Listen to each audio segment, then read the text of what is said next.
તો ગાઈસ હું જઈ રહી છું મારી મમ્મીના ઘરે. તો જો મસ્ત દહીંનું રાયતું બનાવી દીધું.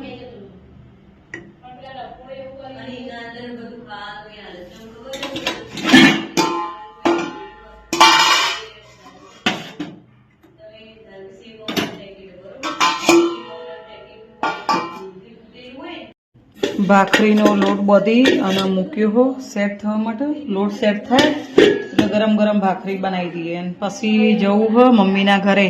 તો ગાઈસ બ્લોગમાં બન્યા રહેજો બરોબર. જો આશયાન બીટું બે બેઠો હોય વાતો કરીએ છીએ નહીં? વાતો કરીએ છીએ બેઠો બેઠો કરીએ.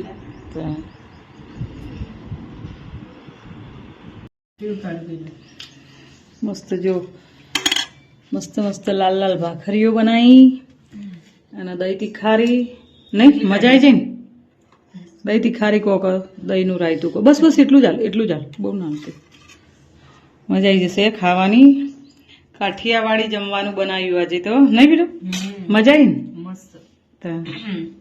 હા ભાખરી મસ્ત બની. મસ્ત બની. તો ગાઈસ તમે પણ ચલો અમારી સાથે જમવા માટે. આજે ઘડિયાળમાં કેટલા વાગ્યા આવી હું તમને કહું નહીં?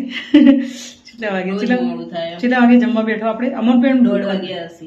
1:30 નહીં બકા, તમે કહું ઘડિયાળમાં કેટલા વાગે 2:17 થઈ ગયા. બરાબર 2:17 જમવા બેઠો આવીએ અમે. અને હજી તો મમ્મીના ઘેર જવાનું હોય, તૈયાર થવાનું હોય, થોડું આગું પાછું કામ કરીને જઈએ નહીં? જોઈએ હવે કઈ રીતે જઈએ. બીટું અમે બધા જઈએ કે હું જવું જેવી રીતે જવું રાત્રે રીતે જઈએ. હે આજ જે વગર ચાલે એવું નહીં. ફોન આયા કરે જવું જ પડશે. તો ગાઈસ બસ હવે હું જઉં મમ્મીના ઘરે. તો ચલો તમને મારી મમ્મીનું ઘર બતાવું, બધી વાતચીત કરીએ. સોનલબેન પણ ત્યાં છે.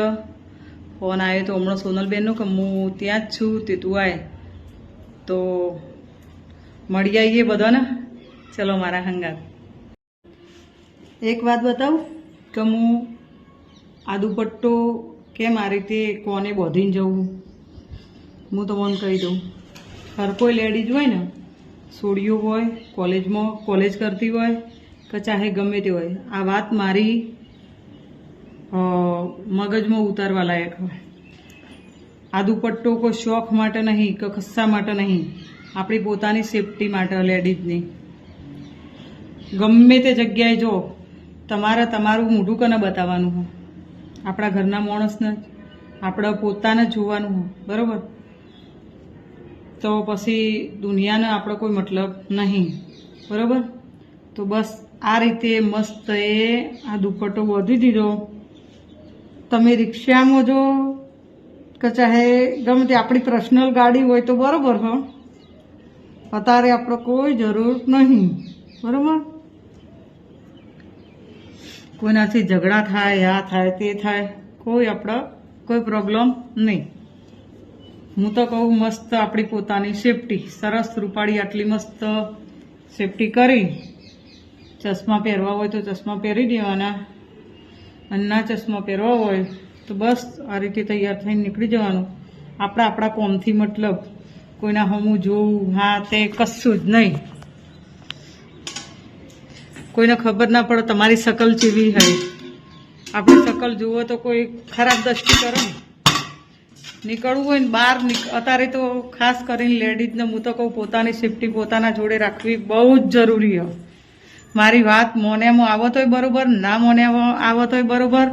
હું તો કહું હર કોઈ હું તો મારી પોતાની છોકરીઓ જેવું જ માનું કે કોઈ બહેનું હોય કે ચાહે ગમે તે હોય. આટલું કરજો મારું કહેવું. તમને કોઈક દિવસ મગજમાં વિચાર આવશે કે આ બેનને મને સંગીતાબેનને કીધું હતું ને, તો 100%ની વાત હોય. 100%ની 110%ની વાત હારી. તો ચલો આપણે જઈએ. જે લોકો નવા જોડાતા હોય ને એમને ખબર નહીં, આ છે અમારો ગામનો જોપો. જુઓ આ મંદિર માતાજીનું ના છે અમારું ગામ. તો અમે જઈ રહ્યા છીએ રિક્ષામાં મમ્મીના ઘરે જવા માટે ગાઈસ. તો ચલો આગળ બ્લોગમાં બન્યા રહેજો. તો ગાઈસ ચલો હું તમને બીજા ભાગમાં બતાવો એ મારી મમ્મીનું ઘર વાતચીત બધું, કારણ કે બ્લોગ બહુ મોટો થઈ ગયો હતો તો